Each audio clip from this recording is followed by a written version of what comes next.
Asia. Over the next 70 minutes or so, we will discuss linkages between transnational crime and terrorism in India.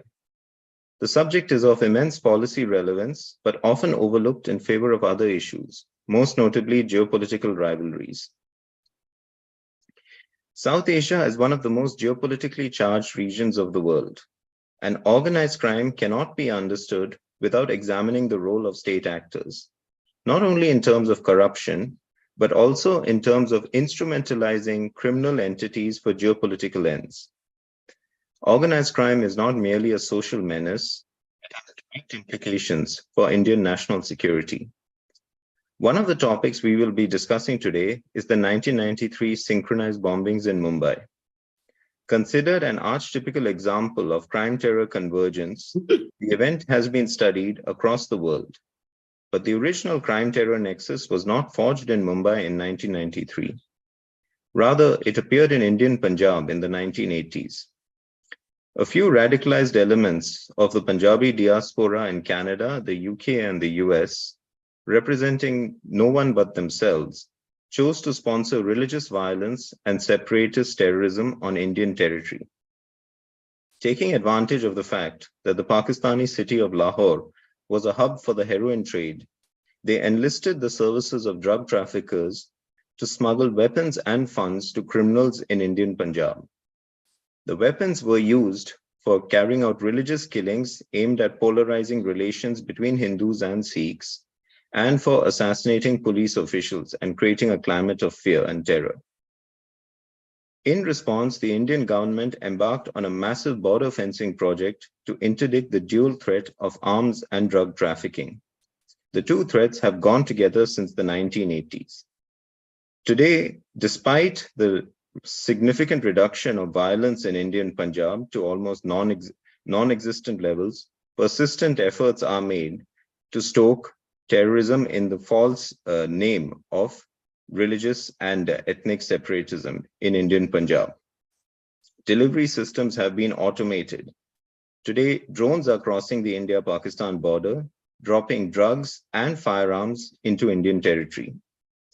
Our discussion will demonstrate how terrorists do not need a popular narrative nor mass support to carry out provocative attacks. All they need is an infrastructure for bypassing state vigilance and border security, an infrastructure which already exists in the form of transnational crime groups. We have two experts today who will share their insights of the crime-terror convergence in India. And we are also privileged to have a very distinguished discussant joining us as well. Our first speaker, Dr. Kartikeya Tripathi, is a lecturer at University College London. He previously worked as a journalist for 6 years in Mumbai, covering court trials of the local mafia. He also covered the trial of Ajmal Kasab, the sole surviving terrorist of the 26/11 Mumbai terrorist attacks. Our second speaker, Ms. Mikhaila Mitovtsev, is a research analyst with the European Foundation for South Asian Studies. She has researched on South Asian geopolitics, terrorist activities, and terrorism financing. And as our lead discussant, we are extremely privileged to have Mr. Junaid Qureshi, the director of the European Foundation for South Asian Studies. Mr. Qureshi is uniquely placed to provide us with a panoptic overview of the situation in South Asia. The format will be that I will ask an opening question to each speaker. After all have answered, they will have the chance to pose questions to one another. We will also open up for audience questions, which can be dropped into the chat box. My first question will be to Dr. Tripathi. Sir, in the years since the 1993 attacks, Mumbai has seen other acts of terrorism, including the 26/11 attacks, which you covered. But in none of these was the role of the mafia as pronounced, at least according to publicly available information, as in 1993. Why was this? Thank you, Prem, and good morning to everyone. When you mentioned my bio, I should also add that while I was working as a journalist, I covered the 1993 blast trial, which at that time seemed to go on forever and ever and ever before the verdict was pronounced. And it was a trial which had 123 accused persons, of which 100 were convicted of the charges brought against them by Mumbai police. And there was clearly a link between organized crime and terrorism. In this case, the role played by the Dawood Ibrahim gang in the 1993 serial blast in Mumbai. Now, an important thing to get out of the way to start with is that it is very rare to be able to find that link between working of an organized crime syndicate and um, and a terrorist act. Usually, you don't find these links, and it's absolutely unique what happened in Mumbai, that an existing organized crime syndicate, which had been flourishing, perhaps one of the strongest OC syndicates in Mumbai at the time, and continues to be really influential. So a well entrenched organized crime syndicate in the communities in Mumbai played a direct part in the terrorist attacks in Mumbai, and there was clearly a longer narrative and a story to it, which came out subsequently in their arrests and the trial. The reason I'm saying that is that organized crime generally does not like terrorism, because and terrorists, especially state-sponsored terrorists, do not like organized crime, and the reasons for that are fairly simple. Organized crime knows that once they cross the boundary into terrorism, it brings the heat of the state, of the police upon them, like never before, and it makes their very existence very difficult. Which is exactly what happened in the case of the 93 blast as well. The like I said, these were well-run smuggling networks, and they existed under the eyes of all the law enforcement agencies, and there was a reason for it, because they kept to smuggling, which was an acceptable form of crime for many people. But the moment they took part in the 93 serial blast, the gang was the syndicate was almost wiped out by the Indian state. Most of their kingpins had to leave the country. Those who remained in the country were tried, convicted, sentenced to long years in prison. One of the conspirators was even hanged to death. Now, states don't like organized crime to support terrorist activities because it just exposes them. So the 93 blast clearly showed the entire part played by Pakistan's agencies in enabling this terrorist attack in India, because you arrested people who had gone to Pakistan, trained there. The agencies could put together a clear picture of how explosives were smuggled into India via ports in Gujarat, how they came in, and it really exposed the nature of the role played by Pakistan. Now, coming to subsequent terrorist attacks in Mumbai, and I covered a lot of them, their trials as well. The main in them would include the gateway bombing, which was carried out by a family which was actually radicalized in Dubai. There, uh, again, no clear role of organized crime. There was the bus blast in Ghatkopar, for which the entire trial was handled really badly by the police. There were the train blasts in the 7-Eleven train blasts, which I think were remain killed almost as many people as the 93 blast. And then you have the 26/11 attack. In between, there was a bombing of a McDonald's in near Mumbai Central, where I think the people were injured, but there weren't any deaths. I may be wrong, but it was minor, as we can call it, terrorist attack minor in comparison to other attacks that have taken place in Mumbai. Now, here in all these attacks, you could not see a clear, clear fingerprint of the mafia or any organized crime terrorist group. And the question for me is really interesting, because I was struck by what you said in your opening remarks, that the organized crime syndicates use amongst the diaspora use organized crime in Pakistan, organized crime groups in Punjab to smuggle in explosives and smuggle in material to support their activities. So essentially, what they were doing was that they were piggybacking on what the organized crime networks were doing to facilitate their goals, which was terrorism. Now, I think that in the other terrorist attacks, especially 7/11 and 26/11, 26/11, there were hardly any locals involved. There were the two other men who were tried along with Kasab. Both of them were acquitted, and the rest of the gunmen, as we know, were all killed. And the masterminds and the entire group which planned the conspiracy still sits in Pakistan. Some of them in Pakistani jails. So the point I'm trying to make is that after a point, Pakistan also realizes that working with organized crime syndicates is a liability. And either it does it so well that Mumbai police has not been able to find the evidence, which I would doubt very much, or it found ways to bypass them, because essentially what you're using the organized crime networks for is to facilitate the terrorist attack. And why would you go to them if you can do it by yourself through your own capabilities, and which is something that the Indian state really needs to think about. Again, it depends on in the trajectory of development of your skill set to carry out terrorist attacks in another country.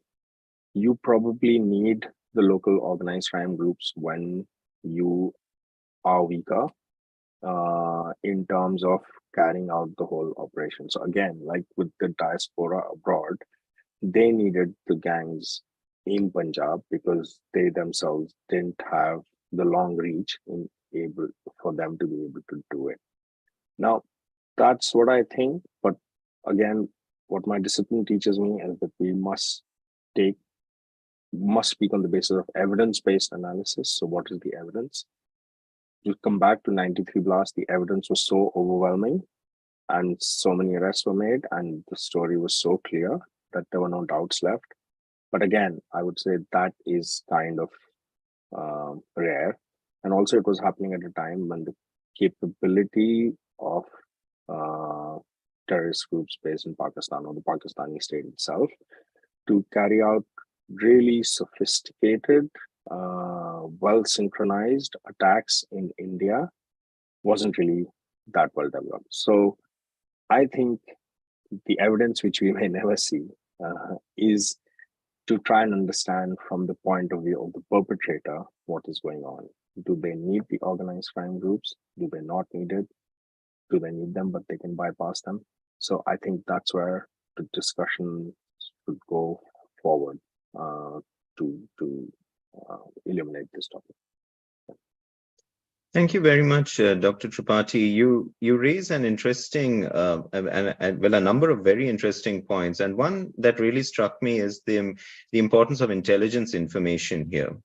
I mean, in the case of Punjab, I have actually seen police intelligence reports of a very low security classification, but still not meant for public viewing, which clearly bring out the organized crime link. But one doesn't often hear of this. One hears about other issues, political or historical issues, but the operational linkages, especially extending into Pakistan, are often not known. And who are the key players in Lahore as well? We would definitely be coming back to these points that you raised. But for a moment, I'd like to go to Ms. Mutovsiev. And our tendency is to look at organized crime and terrorism from a national perspective, India or Colombia or other parts of the world, but it's very country specific.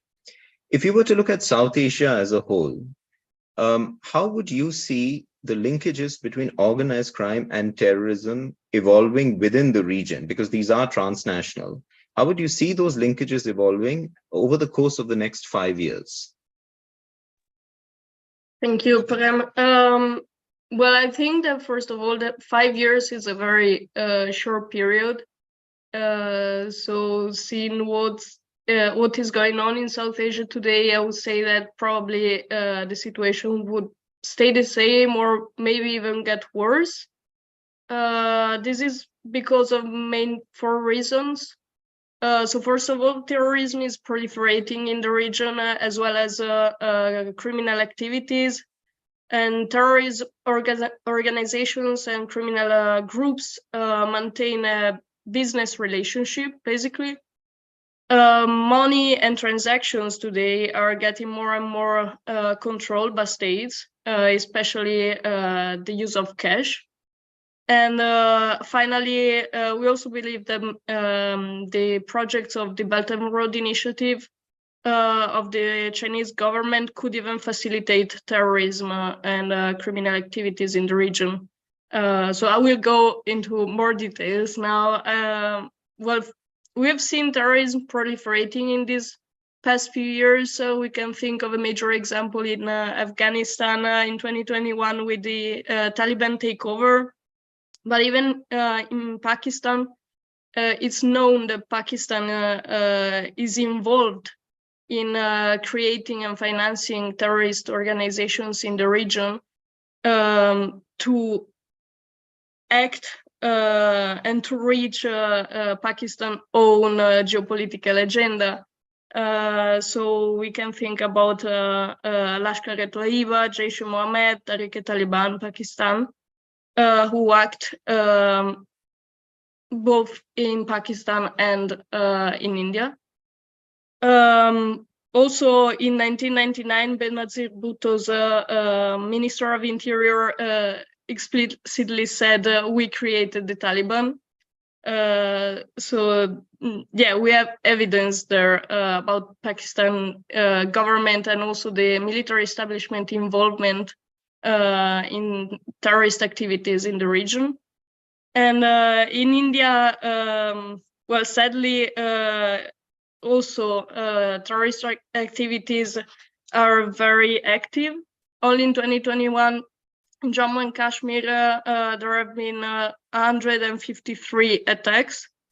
And also, yeah, again, Pakistan is involved here because hundreds of Kashmiris trained in Pakistan and came back to Kashmir to act as terrorists. Well, then organized crime is also proliferating in the region. India has decreasing levels of organized crime in these past few years, but still worryingly high.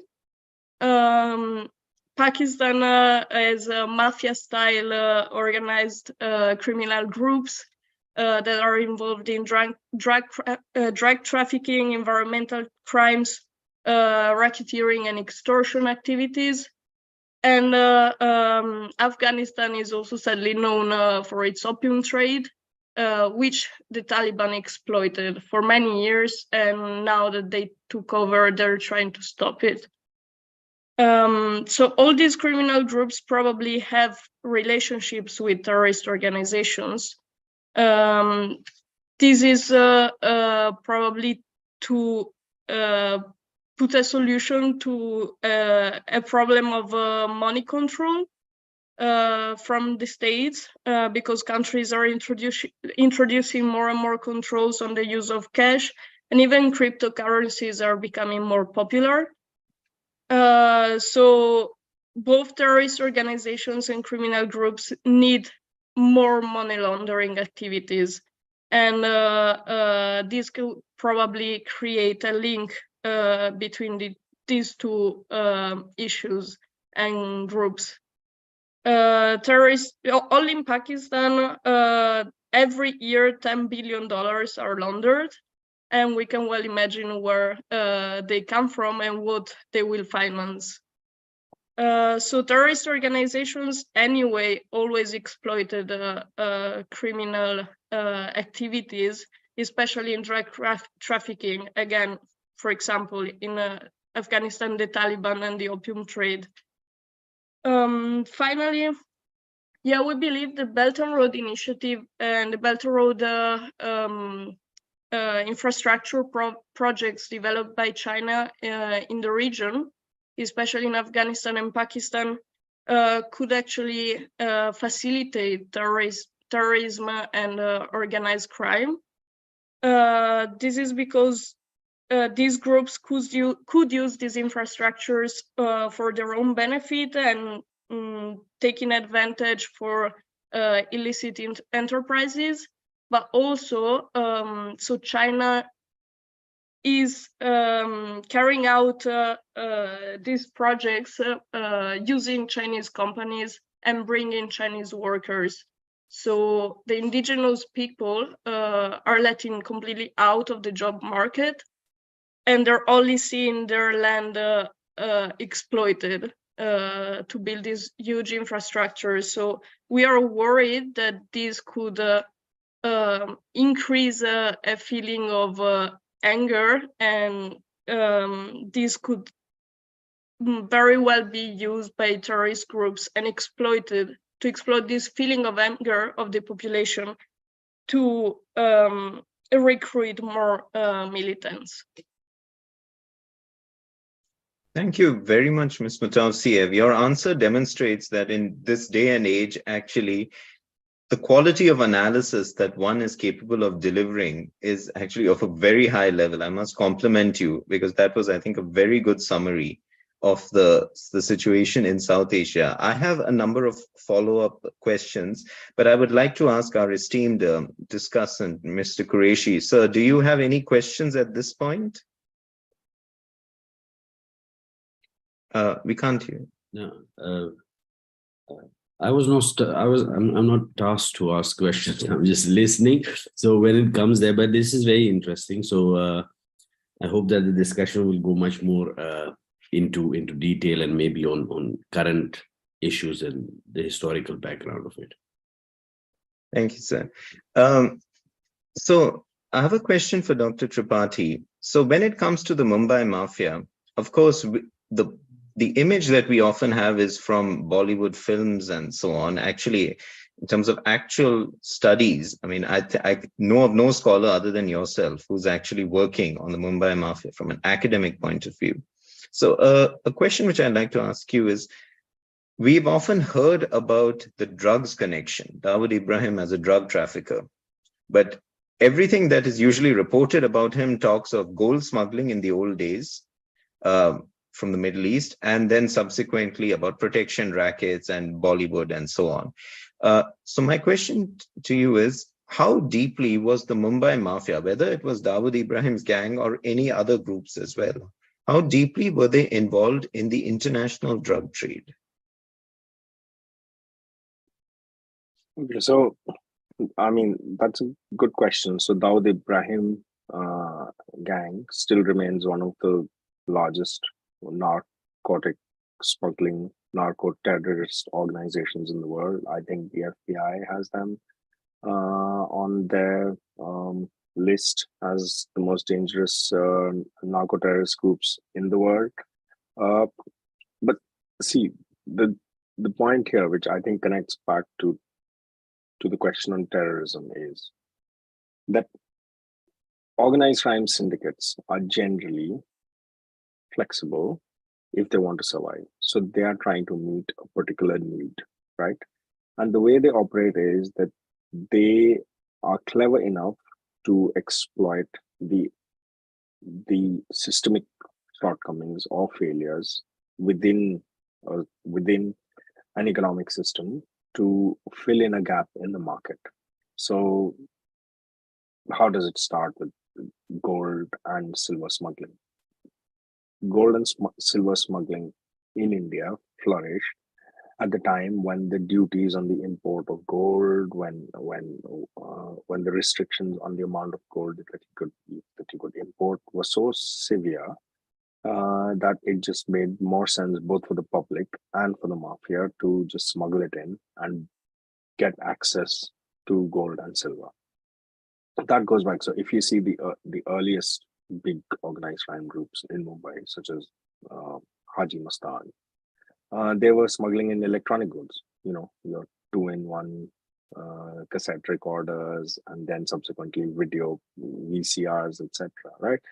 How did their business collapse when the government just legalized it, and when a number of electronic companies, both Indian and multinational, started selling these goods at competitive prices in the Indian market? So the issue is that with the drugs will always remain a huge market for organized crime everywhere because of just the profits that are to be made and the demand which exists for us. So there was this Afghan I think politician who had said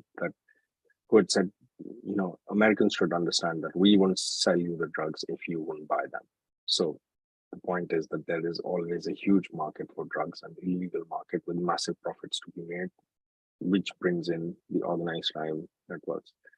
Now, coming back to the question of the Dawood gang, it is not just a narcotics operation anymore. It has diversified into much else. So, for example, the real estate, again, a highly regulated industry in Mumbai, where the rules that govern the development of real estate infrastructure in the city are far behind times of what is happening in reality, when you have this really growing economy, a massive middle class, a large number of professionals who are getting good salaries.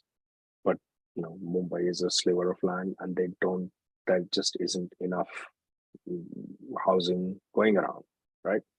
And it's just very hard to develop for real estate property developers to build. So these are the kind of places where the mafia, the underworld, really steps in, and they realize. So we have this kind of selection bias where we only look at gangs which are operating and flourishing and doing well. What we forget is that over the years, for every organized crime syndicate that works out of Mumbai, or I would say anywhere else, there would be 10 others who disappeared, right? Either they were taken out by the police, or they were taken out by the other gangs, or their business just dried up. Now, organized crime syndicates, especially the successful ones, are always very aware of the fact that just like any other business, they can go out of business unless they diversify. And those who survive are the ones who moved very quickly from one opportunity to another, right? Or strengthen themselves in the space where the money is good. And the gangs that survive in Mumbai are very good at doing that. And just one more point. While I was a journalist, I covered this really interesting case where this bank employee, young but I think fairly senior, in a private multinational bank in Mumbai, was arrested, and I think he was subsequently sentenced to 7 or 10 years in prison under MACOCA, the Organized Crime Act. And he was doing something very simple. He was just passing on information of high net worth individuals to the Dawood Ibrahim gang for purposes of extortion. So the point I'm making is that it was something that was kind of like a blind spot for the police and for everybody who works on organized crime syndicates, because you wouldn't really expect a guy making good salary, good life, working directly for Dawood Ibrahim gang, because our image of the Dawood Ibrahim gang would remain as people calling up Bollywood producers, threatening them, smuggling things, shooters, etc., etc., etc. No, this was a upper middle class, well-educated guy with a decent salary, working directly for the syndicate, which again shows that organized crime groups which survive and thrive and grow and continue to have a presence are doing so by moving into multiple areas of opportunity. So cryptocurrency came up, definitely, cybercrime, right? And mostly for them, the governing motive is profitability and survival.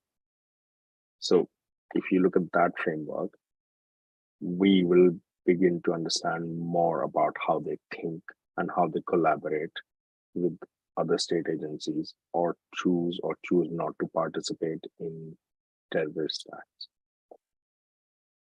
Thank you, Dr. Tripathi.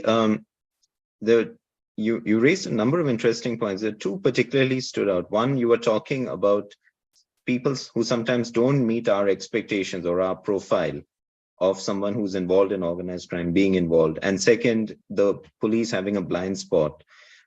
So, on the first point, actually, if you look at, say, Indo-Canadian organized crime now, the Punjabi gangs who are active in British Columbia and Vancouver and who are actually involved in violence in Indian Punjab, allegedly, but there are some serious reports on this. One of the interesting things is that they are accused of commissioning contract killings in Indian Punjab to destabilize the politics of the province. And this is interesting because it often flies under the radar.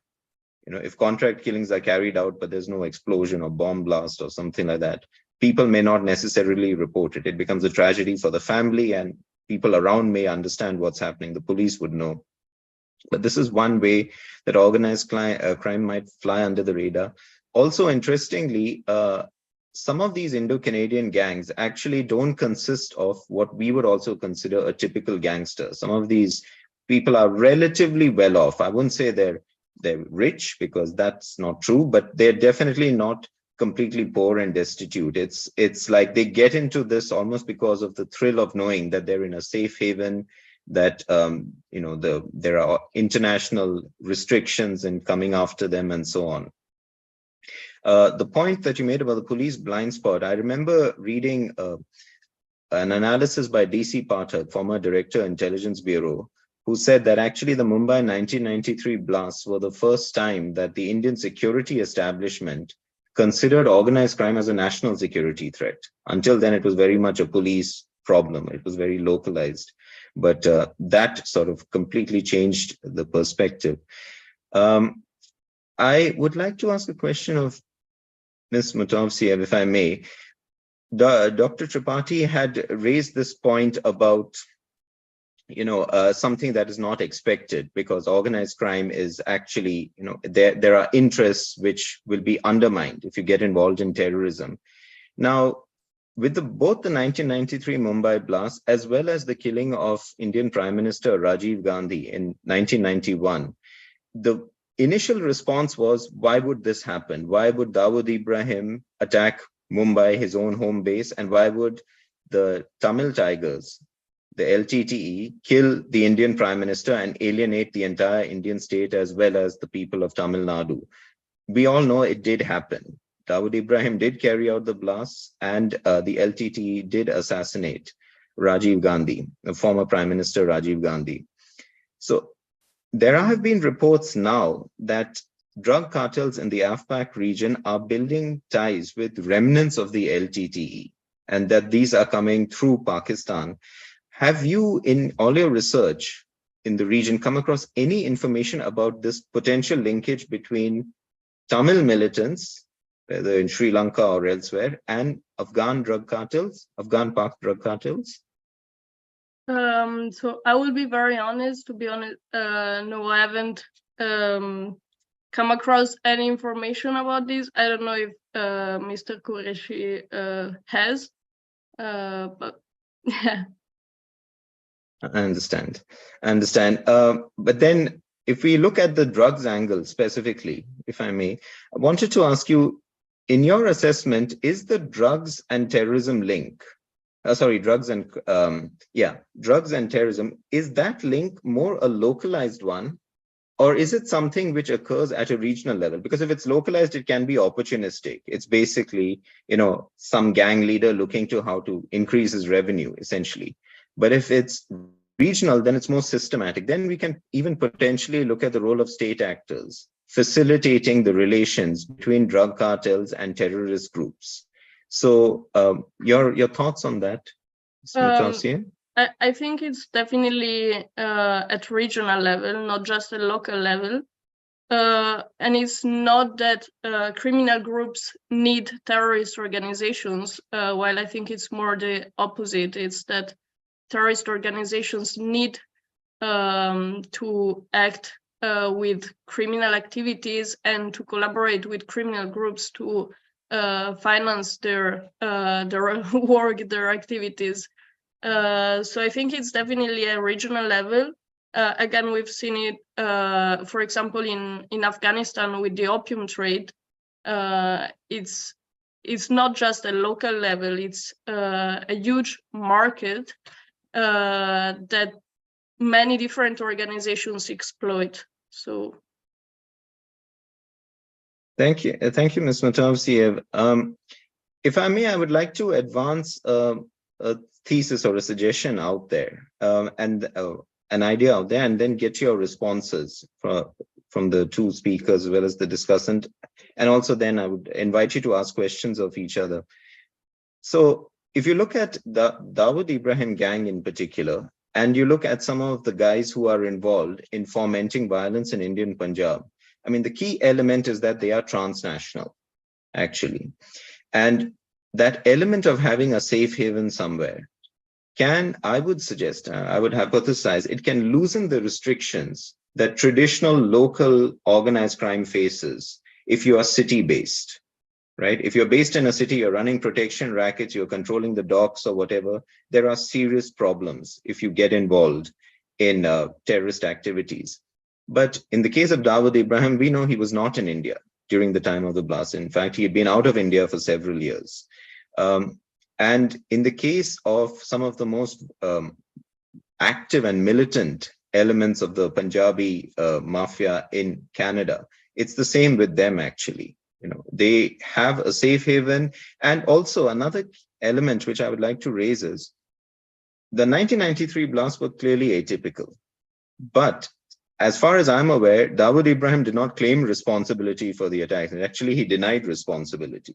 And this element of terrorist groups, or even any actor denying responsibility for an attack, is sometimes overlooked. I mean, if you remember, even Lashkar-e-Taiba denied responsibility for the 2008 Mumbai attacks, right? So the point that I would like to put out there for discussion, perhaps we can come back to it later, is that organized crime can be potentially involved in terrorist activity if it serves to destabilize a region, if it serves to distract the police, put pressure on them to focus on, say, political surveillance rather than going after criminal elements. It can do this provided the masterminds of this activity are really safe abroad. And it's just the local foot soldiers who, as we know, in India's political economy, can be hired, sometimes without fully knowing what they're getting into as well. So there can be corruption, or there can just be simple payoffs to local mercenaries to engage in criminal activities. I have a question, if I may, for Dr. Tripathi, and that is, when it comes to to Dawood Ibrahim in particular, now, until 1993, there was a heavy level of involvement on the part of, well, not involvement, but let's say proximity between him and the Indian film industry, Bollywood, cricketers. They all didn't mind being seen in his presence. After that, it stops completely. Would it be correct to say that until 1993, he was seen something as something of a rogue element, but not necessarily an anti-national element, right? So there wasn't that same moral view of, or sort of moralistic view of him that would be applied, say, in other cultures, perhaps. Like I'm thinking of the United States, where gangsters are stigmatized in popular discourse. But in the case of India, it seemed that until he carried out this attack, he was almost like a Robin Hood style figure. And that changed. Would that be correct, sir? Okay, so I've been listening to various things you've been saying, and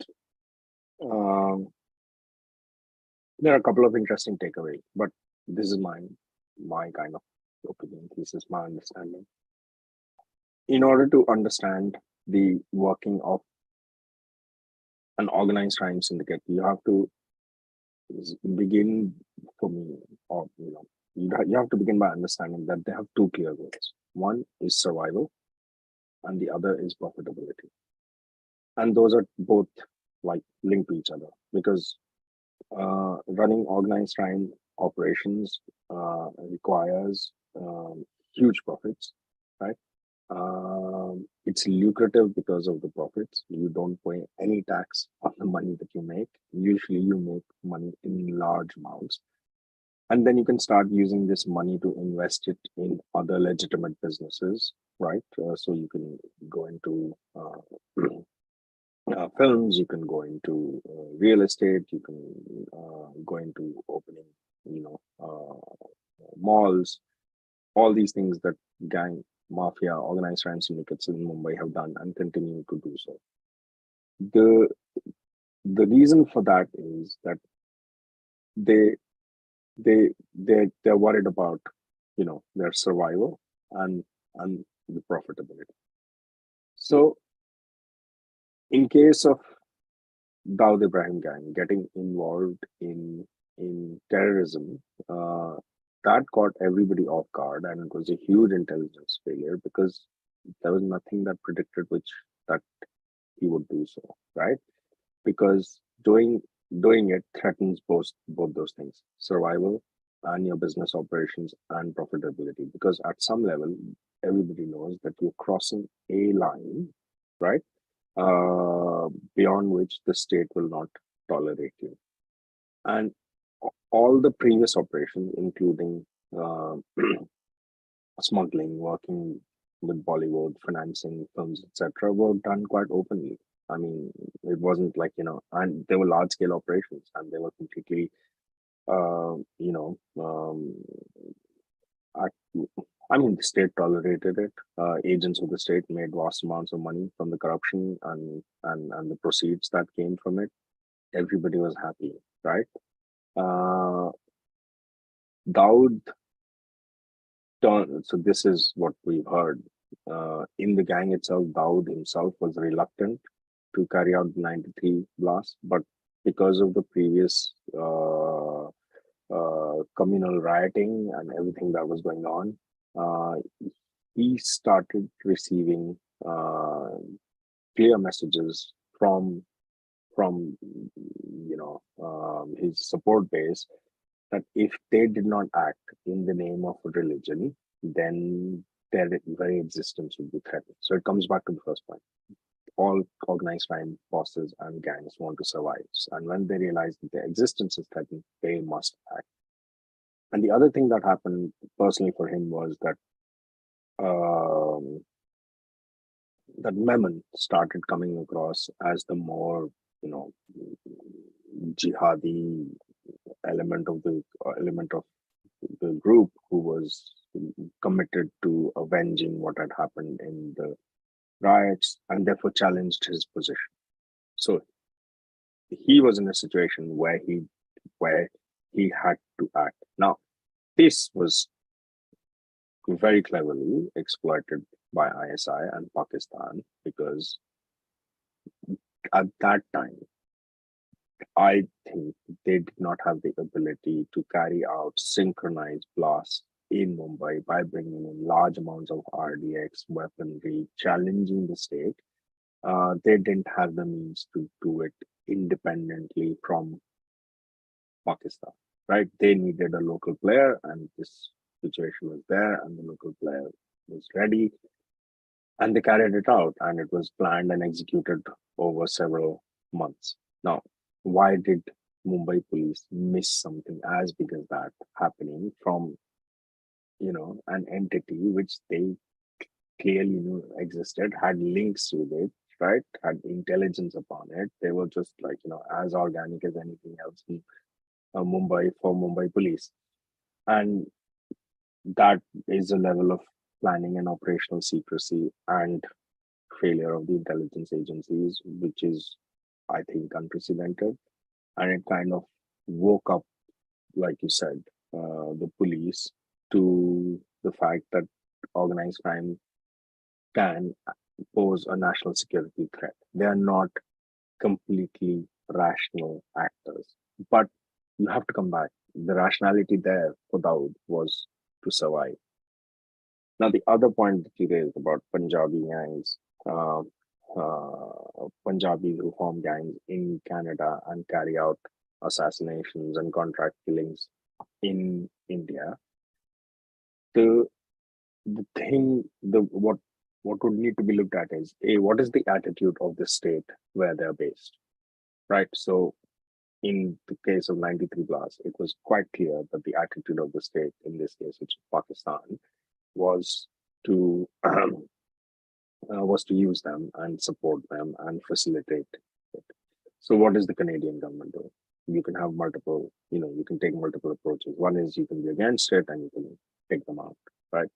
Easy enough for any well-established state and police do so. I think I'm sure Canada is completely capable of it. The other is support them because you want to destabilize another country by using these guys as proxies, which again, we don't know whether Canada wants to do that or not. Or third, just ignore them, which is what seems to be happening, or let them be because it has, some sort of political or instrumental gains for you.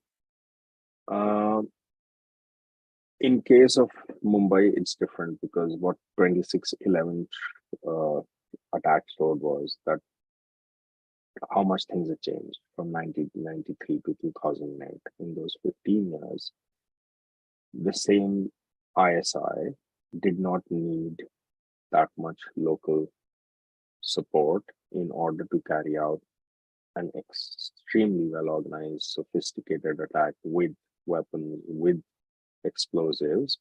It could do so by itself, right?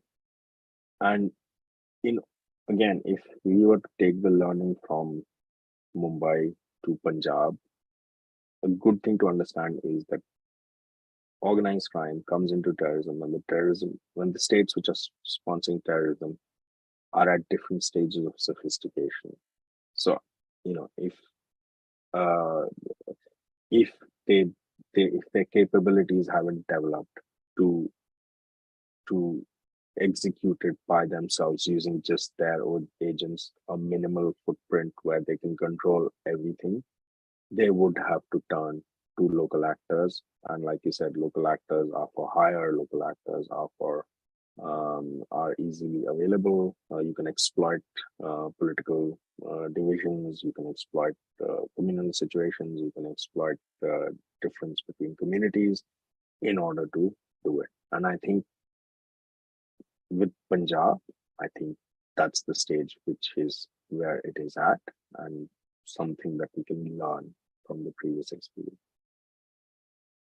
Thank you, Dr. Tripathi. If I might just pick up on one point that you mentioned regarding the attitude of the state in the case of particularly the Punjabi mafia in Canada. Now, in light of ongoing events, there's of course a lot of discussion about what the history is actually. And one interesting detail which is often overlooked is that we all know about the Kanishka bombing, which took place on the 23rd of June 1985. An Indian airliner was downed over the Atlantic, killing 329 passengers. The bomb in that case was planted, or the mastermind of that attack was a Canadian citizen of Indian Punjabi origin. Now, he was never charged, or he was never prosecuted and convicted by the Canadian government, even though he had been under surveillance. In the year 2000, a former Canadian intelligence official revealed that the official had personally erased wiretap evidence, which could have led to a conviction of this man because they wanted to protect sources and methods and so on. So essentially, there was no real justice for the masterminds of the attacks, and there was no justice for the victims. Eventually, the mastermind ended up traveling to India to carry out more terrorist attacks, and the Punjab police killed him there. But the point that I'm trying to make is, although we live in a post-9/11 world, it does seem that some certain governments, perhaps out of political compulsion, perhaps out of disagreements over extradition procedures and what constitutes evidence and how reliable the evidence is, sometimes governments really do not cooperate in shutting down transnational crime and terrorist networks. And I think, for the sake of politeness, we shouldn't forget this reality as well. It's not that governments will automatically respond to extradition requests or requests for security cooperation from one another. A question to Ms. Mutamsiev, and then I would invite the speakers to pose questions to each other. So, ma'am, you had talked about China's Belt and Road Initiative and the possible linkages that could have to crime. Now, in the case of the Mumbai attacks, the 26/11 Mumbai attacks, it was reported by David Headley, one of the guys who was involved in the attacks, that the mastermind of the attack, Sajid Majid or Sajid Mir, who's a Pakistani national, had developed linkages and contacts with smugglers along the maritime routes between India and Pakistan. And he used that knowledge, at least to some level, to plan this attack. So my question to you is now, if you look at the China-Pakistan economic corridor and the significant Chinese investments in Baluchistan and so on, we know that there is an increase of drug traffic coming out of the Makran coast of Pakistan. Do you think there could be a risk of maritime terrorism as well coming out of that region? Because the drug traffickers could potentially link up with the smugglers and look at high value targets to hit at sea, whether it's shipping or oil rigs. Do you have any sense of whether that is a risk? This is a question also to you primarily, but also to Mr. Qureshi if he wishes. Yeah, I think that there definitely is a risk. This doesn't mean that it will happen, but there is a risk because of all these huge new infrastructures. And there is a risk that terrorist organizations and criminal groups will take advantage of it. And of course, as you said, all the oil industry, for example, it's very attractive for these groups. So I don't know if Mr. Qureshi wants to add something, but I think it should be monitored by states. Also, I think states should monitor and should make justice for against criminal organizations and terrorist groups in a simultaneous way. And like in case of maritime attacks, it will be very needed. Absolutely. I mean, if I may point out, I remember I once had a discussion with an official, with a high-ranking Indian security official, and we were talking about maritime terrorism risks in particular. And one of the problems is they're pretty hard to investigate, actually, because if something happens on the high seas, then there are all kinds of questions about who's actually going to take the responsibility of carrying out the investigation. Second, how do you recover evidence if it's at the bottom of the ocean, which is the logical thing for people to do, So thank you very much for that. I would invite the speakers to ask questions of each other. Dr. Tripathi, do you have any questions from Ms. Mutamsiev? Yes, I mean, just before I was just listening to what Michaela said, and the thought which I guess needs further kind of deliberation is that the question that the Indian state has to ask itself is that when you know that the existence of organized crime groups carries the risk of their operations and their membership being exploited to carry out terrorist attacks, why are we tolerating them? So a part of the answer also is in realizing that the organized crime groups generally work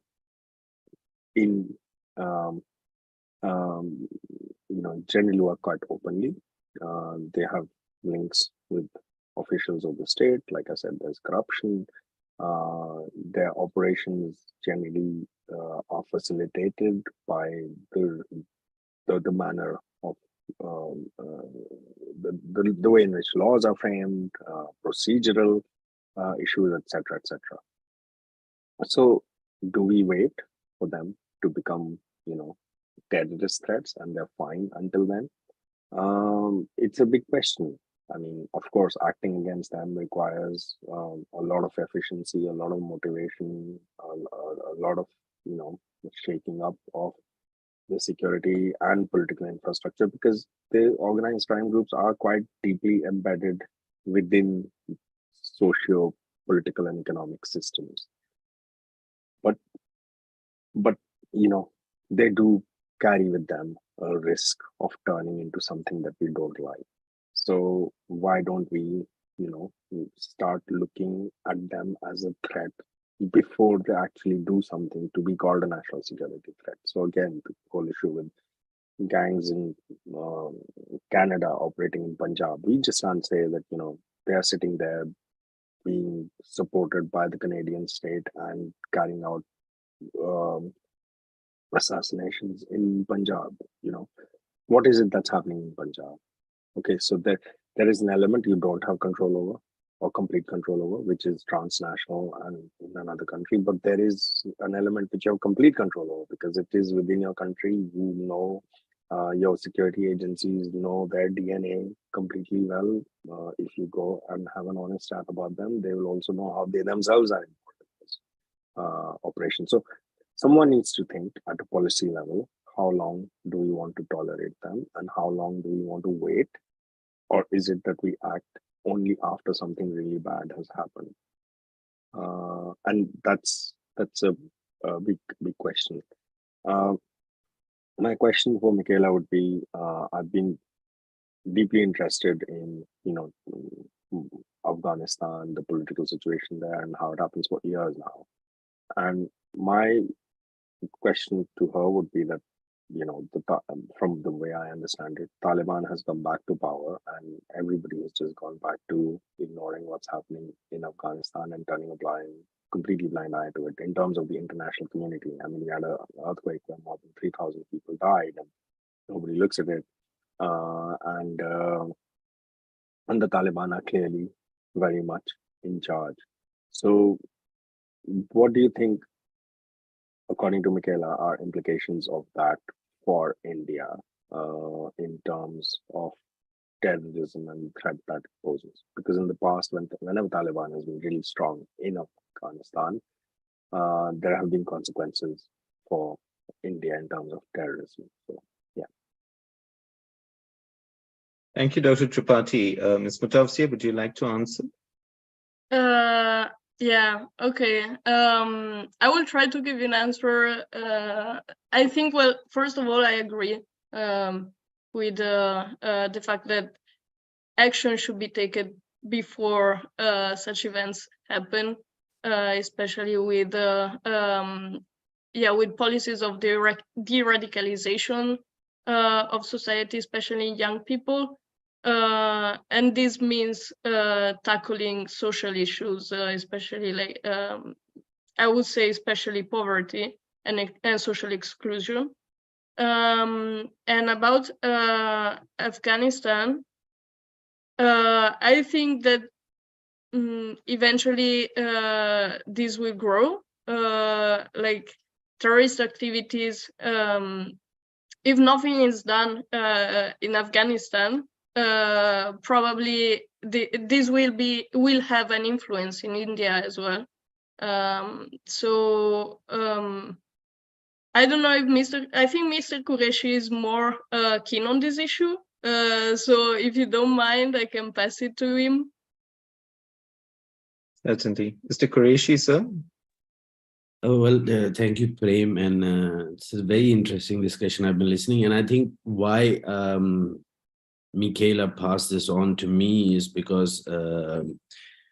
Tripathi, of course, referred to earlier instances of Afghanistan having an implication to India, which I think he might be referring to basically the issue of terrorism in the region of Kashmir, which happened after the Soviet-Afghan war.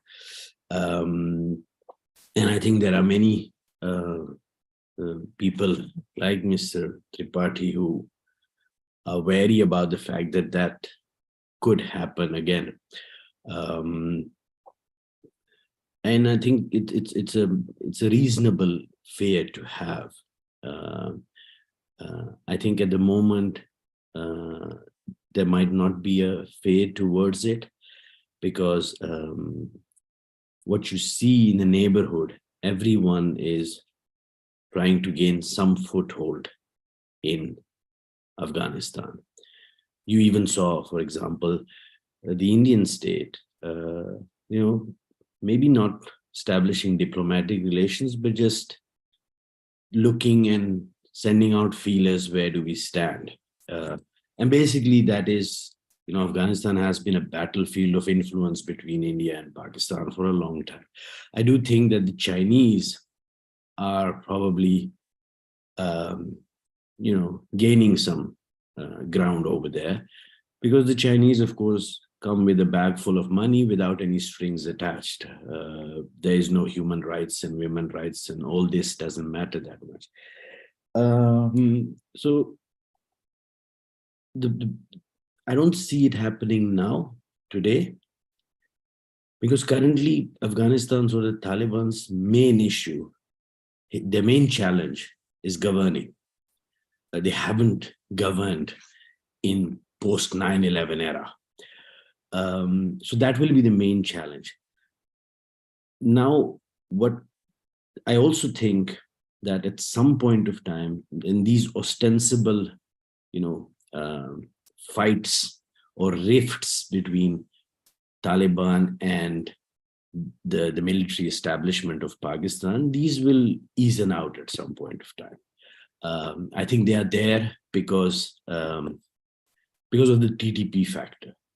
And, with the Haqqanis in the Taliban government and their very long association, and the fact that the Chinese are coming on board, this axis of the establishment, Taliban, Chinese, the TTP will essentially, I guess the more hardened TTP faction will probably be killed or be inducted into Taliban in Afghanistan, and the less hardened factor will probably be mainstream, like you've seen with the Lashkar, the Jaish, all these people over there. So, but yes, what will become a problem at some point of time is that in the Taliban, you of course have different levels of jihadi fighters. So you have one, which is the Qatari-based leadership, and they're having fun. Then you have the second part, which is the ruling elite in Afghanistan. And then you have the third guy who is managing traffic in Kabul.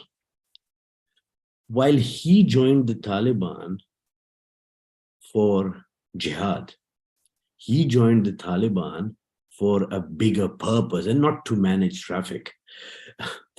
So at some point of time, this will create probably some tension between the foot soldier of the Taliban and the ruling elite, because they will at some point of time say that, okay, now we have conquered Afghanistan, but where is the caliphate? We need to go towards well, Iran they won't go, maybe at a later stage, but we need to go through Pakistan to the so-called Kafirs living in India. And there, I think at some point of time, there will be a trade-off that certain elements will then be sent, because you don't want them in Lahore and Karachi, you don't want them in Xinjiang. So where do you send them? Currently, I do think that the Indian security apparatus has been tightened. But in South Asia, we have this, attitude of at some point of time, we let it loose. And then, until something happens, because it was very interesting for me to listen to all this and this connection with the organized crime and ISI. But I was quite surprised that nobody actually mentioned the one incident, which was there was no proof needed over there, because It happened in a third country. But the one incident which was very clear of this organized crime nexus, terrorism, and the ISI was, of course, the hijacking in 1999 from Kathmandu. Because in the aftermath of that, the Nepalese authorities kicked out a bunch of diplomats from the embassy in Kathmandu. And again, there's that's why it converges, because there is the Kashmiri element, of course, is that you had this organization, Jammu Kashmir Islamic Front or something. I don't know whether you remember, which carried out the bomb blast in Lajpat Nagar in 1996 during the, I think elections were being held in Kashmir or in Delhi itself. And this was basically done by a Kashmiri militant together with, as Mr. Tripathi mentioned the name, with Memon. And, you know, so the Kathmandu thing, now it's not there, but why was the Kathmandu thing used? The reason for that was you had clean and already established infrastructure. If you go to Kathmandu, you'll see a million shops of Kashmiri shawls and artifacts and all. While you will see not a million clients over there, but these shops have been there in a row for the last 40 years. And it's true, somewhere in the 70s, many Kashmiris went to establish businesses there. But then in the 90s, these were established businesses, clean records.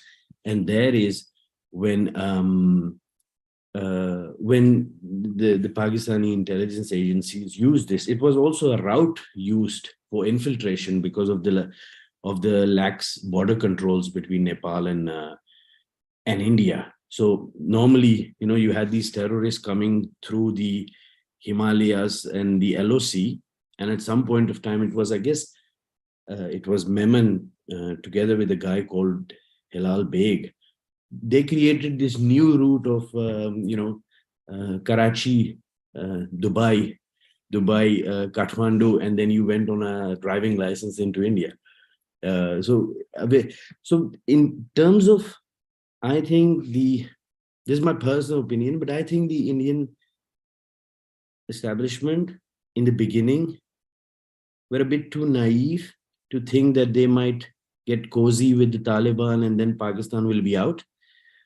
I don't think that will happen. I think the Taliban at that moment engaged not only with the Indians, but with everyone in order to get some legitimacy and get some aid going on. But now you see that the dust has settled. They're very much hand in glove with the Chinese. They've signed oil deals. And I think, if I'm not wrong, CPAC got in, the Taliban included itself in CPAC. And that's very interesting, not in the BRI, but in the CPAC, which is the China-Pakistan Economic Corridor, or not the Belt and Road Initiative. And that's where you see, for example, Michela's home country, Italy, dropped from the BRI. So at some point of time, this isolation for the Taliban will have repercussions. And at some point of time, the lower ranking people will say, we didn't do this, to become clerks. We want to go to paradise and establish caliphate. So where's the action? And the action then probably will be towards, I hope not, but I do think it will be towards India, specifically towards Kashmir and maybe Punjab, which are the regular thing you think of. What we must not forget, you have a big presence of China in Myanmar and that side. So it could also be, and China has been known to supporting northeastern groups in India. I do think because of there's no religion element there, so the Taliban might not be interested. But, just fighting the infidels is maybe good enough for them. Thank you very much, Mr. Qureshi, because that's why it's so valuable to have you here. So you brought in the Nepal element, which, as you correctly said, none of us mentioned, and that I think was a very crucial point of discussion. Just very quickly, because we're almost out of time. Ms. Mutafsiev, do you have any questions for Mr. Tripathi? Yeah, actually, I had quick question for him. So I said before that I think that terrorist organizations and criminal groups should they should be tackled simultaneously. And I wanted to ask him, in your experience, I know you followed and you covered the trials. Do you think this happened? It doesn't happen. I mean, organized crime groups are almost seen as, they're so deeply entrenched. It's like, we all know the criminal element in our family who nobody likes, and something needs to be done about them. But at the same time, that guy gets nice gifts for some people in the family, and then the idea of dealing with that person always gets kicked into the future sometime till they go and do something completely psycho and mad, right? And then you say, we can never, how did we even allow this guy to come home? Now, it does not, and the reasons for that are many and they are complex, and I think a lot of it comes down to complicity and corruption, which is something that we don't want to look at, because it is always much easier to have a very strong, muscular national narrative of external threats than to try and understand that the wicked problems, as they're called in criminology, exist within the system, and they are much, much harder to take care of, especially in the South Asian context. But it has its consequences, and even though we have a short memory and we keep ignoring them, unless it's tackled, it will still have that cycle. But I don't think there is much motivation, because all in all, it's also very convenient and very profitable for a lot of people involved. Thank you, Dr. Tripathi. We're almost out of time. So I would just like to make one very quick observation, if I may. One of the formulas that proved to work in Punjab in the 1980s and 1990s for the police was to fuse intelligence on three topics: counter-terrorism, counter-narcotics, and counter-espionage, actually. The espionage angle is because Pakistan's ISI was involved in supporting the terrorism in Punjab. The narcotics element because of the logistics angle, and of course, counterterrorism is self-evident. Previously, they had treated these three subjects in silos, but when they brought everything together, they developed a very comprehensive assessment, which allowed them to then prioritize which areas they were going to strike in operationally, and that enhanced the capability of the Indian state by a significant factor. Whereas, as you said, when you don't deal with your domestic issues, you can complain as much as you like about foreign elements, but first you need to get your own house in order. I would like to thank our distinguished panelists. This, for me, was an extremely interesting session, and I also know that you all took the time and trouble to get up early in the morning in Europe. So thank you all very much. Thanks also to our audience and also to the panel organizers.